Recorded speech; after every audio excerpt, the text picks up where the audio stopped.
Hey y'all, it's your good sis you love to talk TV with, and we are getting into the full scene by scene breakdown of the Homecoming season 3 trailer. I did my reactions already, so if you want to check that out and see exactly how I responded upon like the first ish time watching, you can check that out linked in the description box down below. But here we're going to go a little bit more in depth. I'm going to give you some predictions, and we are getting ready for the July 8th premiere of season 3 of All American Homecoming. If you haven't already, go ahead and hit that subscribe button so you don't miss out on any of my All American Homecoming conversations.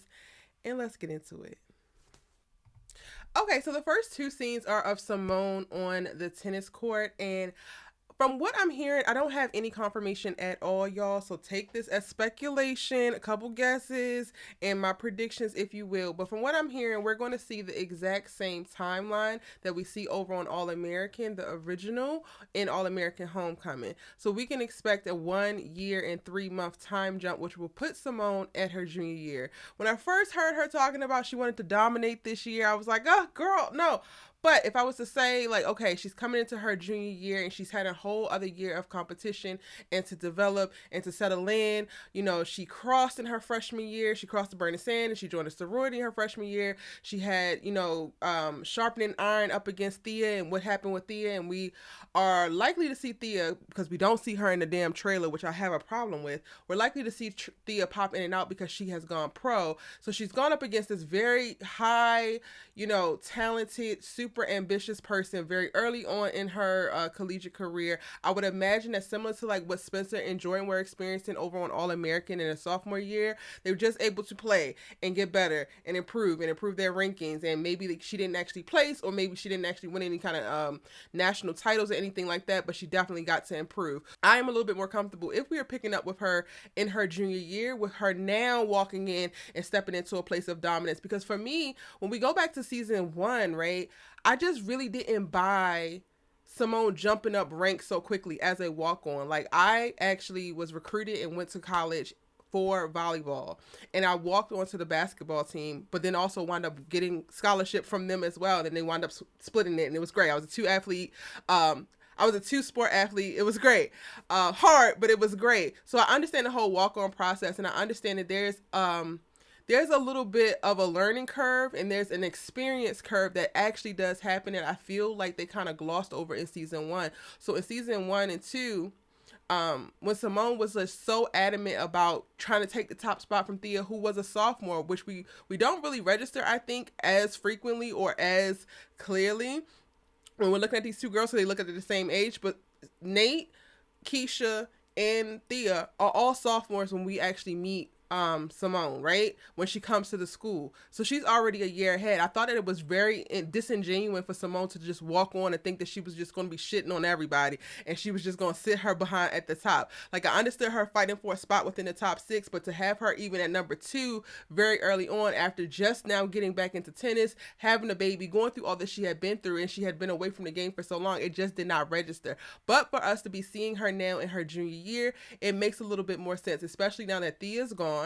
So she would have been able to, in her sophomore year, compete against her teammates as well as other players within their conference to become a better player, get back in the swing of things, and it makes a little bit more sense. So I'm going to go ahead and make my first prediction and say that I think that Simone is sitting at the number 1 spot, which we saw Thea at the start of this series. The next scene we get to see is Keisha making a little bit of a debut, it seems, in a costume, in a headdress, being escorted by a lovely little chocolate brother. But that ain't Lando, because in addition to us not being able to see Thea Mays in this trailer, we also don't actually get to put eyes on Lando either. So we don't know what he got going on. But Keisha is still within her dancing era, if you will. From there, we get to see one of a few scenes that we get to see featuring Damon, which are all on the baseball field. We do not get to see Damon in this entire trailer off of the baseball field, which I will talk about a little bit more as we see a couple of other scenes. But that is a concern for me. It's a big concern for me. The scene after that is another dance sequence, and I feel like this little light-skinned girl is Keisha, who's jumping around and giving You Got Served vibes, which I'm not necessarily mad at, but I'm also trying to figure out where this actually gonna fit. it.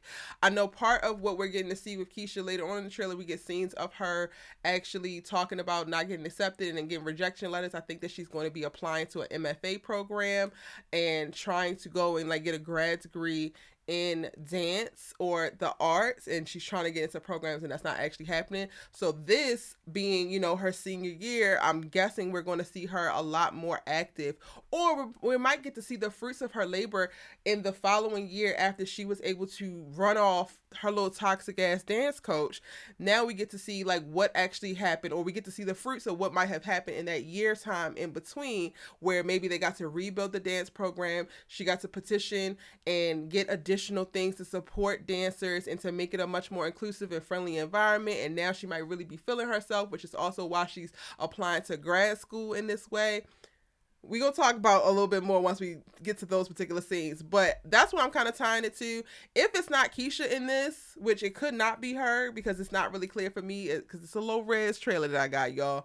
Then this is just one of the scenes that's giving a vibe. We do have a couple other scenes where we get to see some fraternity boys step in. So some of this is just to set the whole like HBCU vibe, which is of course the whole theme of this entire series. But I'm just saying, if this dance sequence, if this little you got served moment is going to matter, it's going to tie into Keisha's storyline. And that especially makes sense because we get to see Cam cheering on before we cut back to Damon on the field. We get to see Cam clapping and excited, and it's probably because Keisha just did something that was super hot, super dope, and he's proud of his girl. Because what? They still together, y'all. They done made it. They done made it through the year in 3 months. Keisha might not have lost her mind. She might have got it together and stopped kicking up all that dust that she was throwing Cam's way, all taking out everything on him and projected in the ways that she did. I guess when Cam crossed, he stepped into the leader that he truly is and was like, listen here. This is how this thing gonna go. I'm speculating, y'all, but I'm excited. I'm excited to actually see them together. I will hope that this season we're going to get to see them operate in just a super healthy space. And any problems and things that Keisha comes up against, I'm praying that she's going to use Cam as a resource that he is and a support that he is, versus taking some of the angst and the anxiety that she feels around certain things and frustration out on him. Now, like I said, the scene after this is back with Damon on the baseball diamond, and he is pitching because we get to see a few scenes with him. He's pitching in one scene, he's hitting in another, and while I'm all here for a little bit of baseball excellence, of baseball greatness, and I love seeing him in the Brinkston uniform because this means that at some point we're going to get to see him before he goes pro and still at the school, but I'm still very concerned that we don't get to see any scenes with him outside of the baseball field. And this doesn't actually give us a good contextualization of how long he's going to be with the actual team. I'm just saying. The Damon scene about to pitch at the center on the baseball diamond has a voiceover of Nate saying that this is going to be the best year yet. And we have a quick cut to Nate finishing that sentence, and then a quick cut to, like I said, the fraternity stepping. And I think that this is going to be the best year yet, specifically coming from Nate, is speaking to the fact that this is their senior year. This is Nate's senior year. This is Keisha's senior year. And I'm wondering what they're going to do with Thea. Again, because we don't get to see her in this trailer, but we know that Camille will be returning, and she will be reprising her role as Thea, so we're going to see her at some point. I'm wondering if we're going to get to see her actually get her degree. Did she do anything where she's like taking classes on the road, taking classes online, so that she can still get her degree? And that's one of the things that ties her back to the university.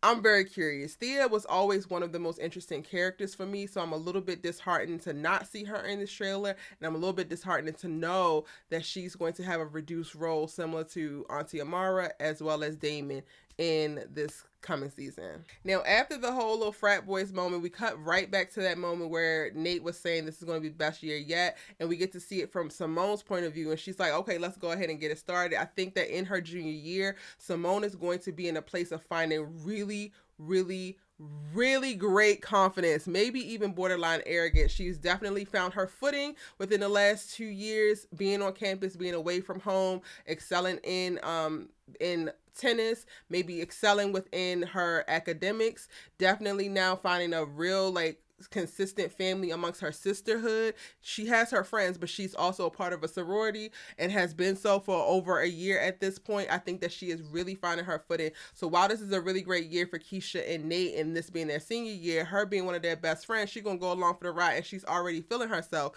And I feel like this is confirmed because the following scene is a scene of her up on a bar dancing, and we get to see Cam and we get to see Gabby like hyping her up, and she's having a good old time. Now the thing that came up for me when I saw this particular part of her dancing, I'm like, well girl, did you pick a man or did you not? Because this is giving very much so single behavior, because I don't see either man that was on the chopping block here hyping you up as well. And I would assume that if I'm in a relationship and I'm dancing on bars, my man is there. My man. And while I think that the whole Gabby and Cam thing is going to be friendly and super platonic, I had a little itch, a little something when I was looking up like, oh, they actually kind of look good together. And to go through the rest of the trailer and we get to see the tension that Gabby has with JR around him trying to go back to baseball and not taking his health and his wellness into full consideration and making these decisions, I'm just kind of like, is this something that we're going to have to experience? Because we also get a scene later on in the trailer, which we'll talk about, of Keisha talking about JR has her. And I'm like, but he also has Gabby. So like, why do we actually need you to reassure that he has you as the woman in his corner when he already has a woman? But then we get to see Cam and Gabby having a good old time with Simone out. Just curious minds. At any point, y'all can feel free to chime in and let me know your thoughts on these particular scenes in the comment section down below. I cannot wait to keep this conversation going with y'all. Yeah, see, it's the very next scene where Keisha is like, you got me, to JR, and he's saying that he's just trying to get back to his old life or put his life back together. I think what might have happened after season 2, because I just recently rewatched the finale, we got to see that his nose was bleeding and he was completely ignoring that, and he's dealing with like writing this letter because he's going up against what would be the regional or national Greek organization leadership to like take responsibility for the hazing so that they don't have to worry about their chapter being suspended or everybody suffering. He's going to sacrifice himself. I think that they might wind up going under an investigation. His father's going to step in and have them go under investigation, so he's not going to be expelled from his Greek letter organization, and basically that's going to all resolve itself. But I do think that he might have missed the last year of play. Again, I'm going off of the same timeline as All-American, y'all, so if we have skipped their it will be his junior year.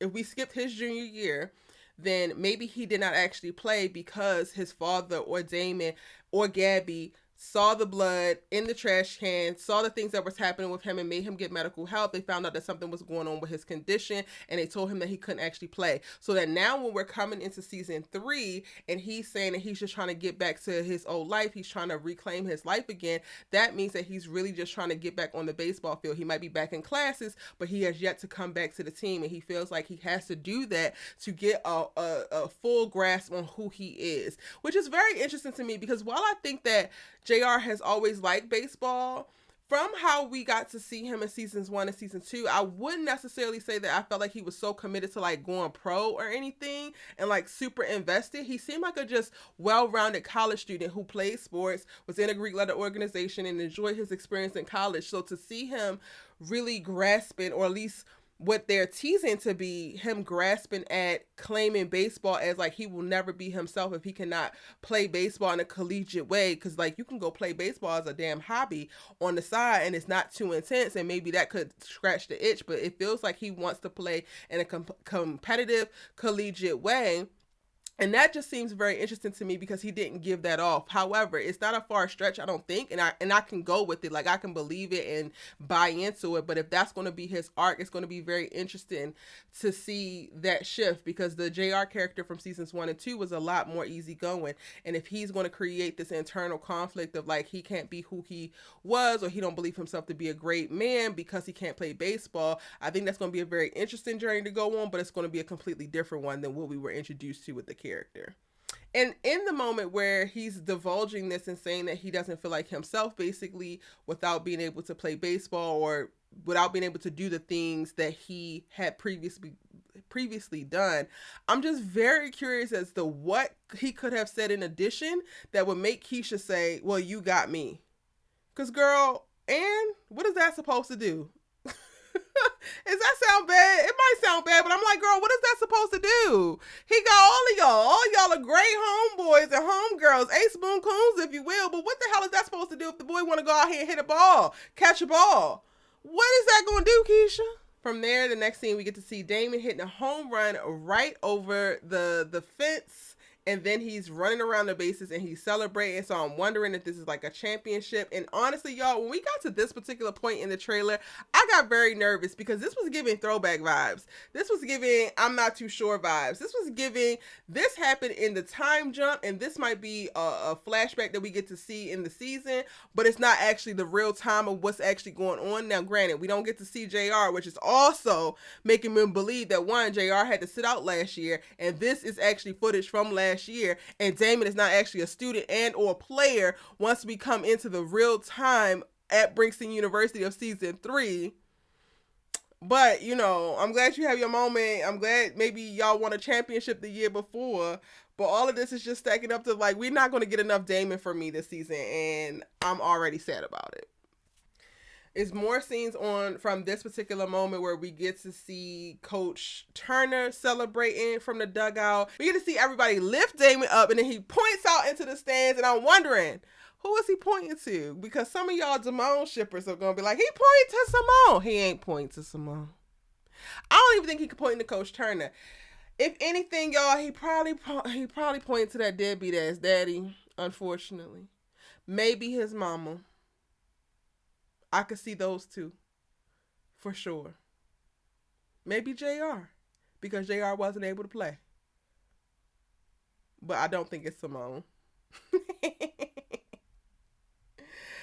Now, from there, we get to see our first look at Auntie Amara in the trailer, and she's telling Coach Turner that she wants them to keep distance, that they might as well, or they need, the best thing is for them to keep their distance from one another. And child, if it has been already a year and 3 months, and he's still coming begging, baby, please, and she like, I still need my distance, it's literally the definition of standing on business, because you had a whole wife. Where's the wife at, Marcus? I love me some Coach Marcus, but the wife thing, you're going to have to answer for that before I can actually get beside you again. Before I can actually ride for you, Coach Marcus, because we're a wife. We over here shipping you with Auntie Amara. We over here shipping you with Miss Kena, and you got a wife?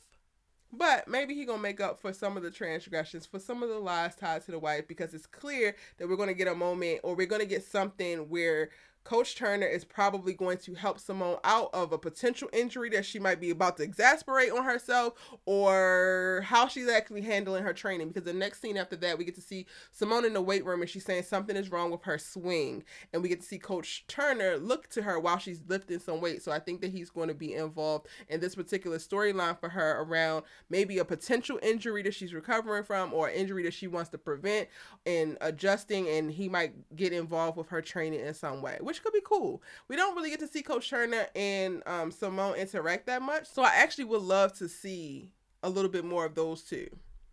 Now, the follow-up scenes from there are scenes of Simone in an actual match, and it looks like she actually loses, which is just solidifying the voiceover that we heard with her saying that something is wrong with her swing, just to show us visually that she's going to have some struggles in pursuing this moment and this label of dominance that she desperately seeks on the tennis court this season. It's not going to be a thing that comes easy to her, but she's going to have to overcome a few things, and I'm actually glad for that. I think that way too many things in season 1 and 2, specifically as it pertains to tennis, were given to Simone a little bit too easily. And I hope that if she is going to have a seat at the number 1 spot, whether it's at Princeton or whether it's in their conference, they actually make her work for it, and they show us that she has worked for it. So then we can also start to get into the vibe and get into the feeling of like, okay, maybe she could go pro. Because right now, I am not of that camp. I'm not believing that. You could want something all the hell you want, but I'm not the person who wants to give participation awards out all willy-nilly. If you work for something, then I want you to receive the reward for it. I don't want you to just get whatever just because you showed up. That might sound bad, but that's how I feel, y'all. Okay, so the next scene from there is Nate and Simone in Auntie Amara's loft, where they usually have Sunday night dinners. And Nate is saying that you need to accept the things that you cannot change. And Simone finishes the sentence by saying, having the courage to change the things that I can. And this, again, is more teasing into some of the trials and conflict that Simone is going to experience this season.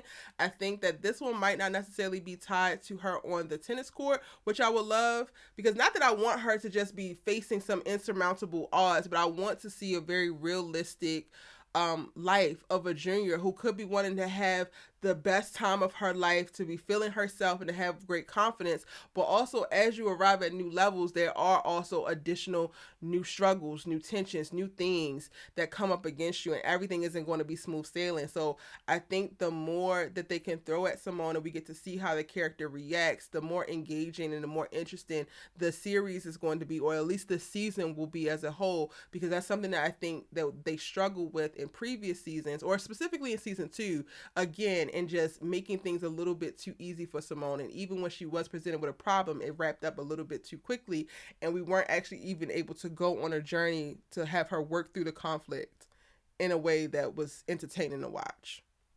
The scene following that is a conversation with JR and Gabby, and JR says baseball's in my blood, and that is intercut with a scene of Damon on the baseball field, but we don't actually get to see JR in this moment, and then it cuts right back to Gabby, and Gabby's like, but baseball almost killed you. Yeah.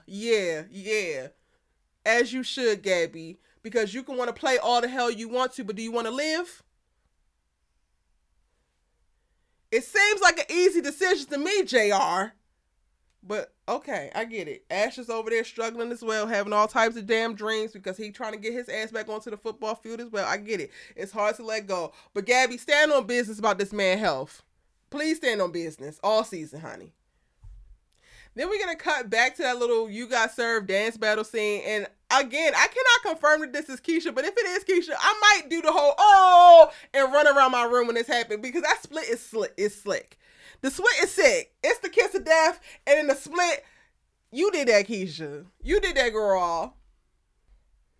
But as the trailer goes, we cannot celebrate her little split too long, because the very next scene is Keisha looking very concerned with Cam in the background, saying that she hasn't heard back from any of the schools that she applied to. And it's a cut to what I feel like is a little bit later in that same exact scene, because Keisha and Cam look like they have the same clothes on, or at least Keisha does, with the jacket and the hair. And Simone is like, ain't nobody worried about you. And I think that she is talking to Cam and just making light of it. Cam is holding Keisha in this moment. We can't fully see it, but that's what you can kind of assume based off of the placement of where they are in the actual scene. And I think that this is also a lighthearted moment for Simone to like distract and like make a joke at Cam's expense. And maybe it was something in the moment where Cam was like, well, if you don't, then you just get to hang around and be around me more, because I still got to be here for another year. And maybe Simone responds like, ain't nobody worried about you. She got her whole life. She got a life to live. She can go on. Y'all can do this long distance. Even though, Simone, girl, you're not the one to speak about being able to make a long distance relationship work. I'm just saying. She ain't say that, but if this is how it go, I'm just saying. Then we get to see a close-up of the actual rejection letter that Keisha gets to see or receives, and we get a close-up of her face. And then from there, we get a scene with Coach Turner showing up at Auntie Amara's loft, and he's like, I need your help. This is not about us. I fucked up with the team. It's like, sir, what did you do that could have fucked up with the team? From there, we get a scene with of Damon's back, and I guess he just threw a hit, and maybe the guy that hit the ball did a home run, so he's like watching it go over the fence as well, and that brings him down a little bit, but we don't get to see a ton of that because it cuts to the blasphemous kiss. Do y'all see the tears streaming down Damon's face when Simone takes advantage of this young boy in his most vulnerable states? This is just a flashback, y'all, because apparently this is going to come up again when we have to get an answer for who the hell Simone chose. I could do without seeing it. You know, then they cut to another scene right after that where she was like, tonguing down Lando, who hopefully is her choice. But this is just to illustrate she had a choice to make. She was interested in both of the guys. And then they have the following scene. She's looking all contemplative in present day at Auntie Amara's loft. And it's like, girl, you ain't in peril. Mm-hmm. Now, y'all, my only issue is while she's looking all contemplative, we get the voiceover of her saying, I did what you asked. You told me to make a choice, which is seeming like it's a call to Damon, who asked her to make a choice way back towards the end of season 2, right? I still wholeheartedly believe and or might just be wishing, that's my business, right, that she chooses Lando, because I do not want Simone. I just don't want them. If you want to know why, I got plenty of videos, probably about 50 of them, from the first 2 seasons that you can go ahead and get into. Love them as friends, don't want them as lovers, right? But then the next scene that we get is seemingly Simone's ass on top of some light-skinned fella rolling around in the college dorm bed. So is this just a call back to the night that Simone took advantage of Damon's vulnerability and his tears? And this is the full-fledged scene of like, yeah, we got it on. Because we only got to see the kiss for real. But this is all the other stuff that happened, even though we know that y'all had sex. Or is this y'all having sex in real time because she chose Damon? Y'all let me know what you think in the comment section down below. I'ma still stand on business when she didn't choose him. And maybe this is a past and we get a bunch of flashbacks. So I'm going to go ahead and move ahead. I'm going to move along. But y'all tell me what you think in the comments. And from there, it cuts title screen. That's the whole trailer. We got about 45, 50-ish seconds. And we get to know that it's going to premiere on July 8th. We will be set. I will be set. It's going to be a double header because All American will still be premiering at the same time. So we'll get the one night or maybe 2 nights, I think, with All American and All American Homecoming back to back on a Monday before Homecoming takes over on the Monday night slot. I'm totally here for that. I would love, honestly, for us to have some type of crossover, but how the storylines have been going, I don't know how they can make it make sense, especially now that Simone and Jordan have completely cut ties. Some of y'all are whispering around, I guess, in the Reddits and in the Twitters and in the TikToks of it all about how Jordan is maybe pushing for this marriage with Layla because of Simone choosing Damon, but I don't actually believe that to be true. I think that's a rumor that maybe a fan might have started, y'all, and I'm gonna stand on that. I have not seen any actual proof. I have not seen anything that actually would allude to that potential thing in reference to those particular storylines actually having legs, but y'all can also talk that out in the comment section down below. If you heard the same thing, maybe somebody else who watched the video has heard the same thing. I don't believe it to be true, but y'all can go ahead and discuss. It's your good sis you let us talk TV with. I hope you enjoyed this scene by scene breakdown. If you haven't subscribed and it's the first time of you seeing me, then please do, so that you don't miss out on any of my All American Homecoming coverage. I will be giving updates as we get closer to the premiere, and then once it premieres, we will be doing episode breakdowns each week, as well as live after shows. I do a live after show after the original All American every Tuesday around 6 p.m. Pacific Standard Time, so be sure to check that out if you want to have conversations with other All American Universe fans around the storylines, plots, characters, everything that's going on within the All American show, as well as the All American Universe. And I will see you in the next one.